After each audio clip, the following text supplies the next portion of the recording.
Suicide doesn't discriminate. September is National Suicide Prevention Month. Child therapist Lisa Abikwi says suicide can affect anyone. You can be young, you can be old, you can be black, white, male, female. The reality is it can catch anybody unawares, and most oftentimes everyone has thought of it at least once. According to the Children's Hospital Association, between 2016 and 2022, children's hospitals saw a 166% increase in emergency department visits for suicide attempts and self-injury among children 5 to 18 years old. Kids do not express the same way adults do. So oftentimes, because children are already impulsive, they are more likely to attempt. Abikwi believes suicide leaves behind a harder form of grief for families and friends. As a parent, you're thinking to yourself, what could I have done that I didn't see with my child that they would want to leave? Like, was I that bad a person? Did they not feel love? As a sibling, it hurts because here's a child that you grew up with, that's been in the thick of it with you.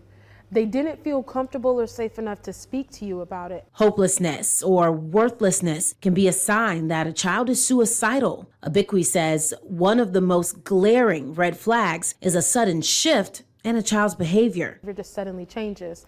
Something's happened even if they cannot verbalize what's happened. So pay attention and just ask. If you find out that your child is suicidal, get help. And for parents, Abikwi says don't carry guilt. Instead, carry hope. Stop internalizing and personalizing it and start acting to be proactive so your child doesn't actually complete.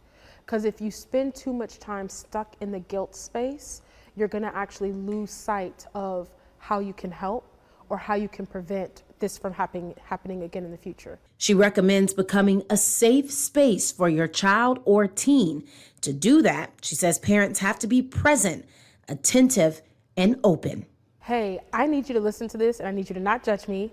I need you to not punish me. Can I just get it out? Can I just ask for help? And you provide that for them, you're more likely going to be able to help them, save them, whatever it is that they need in that moment. And that could be what prevents a crisis. Now, later on, you can address whatever needs to come next.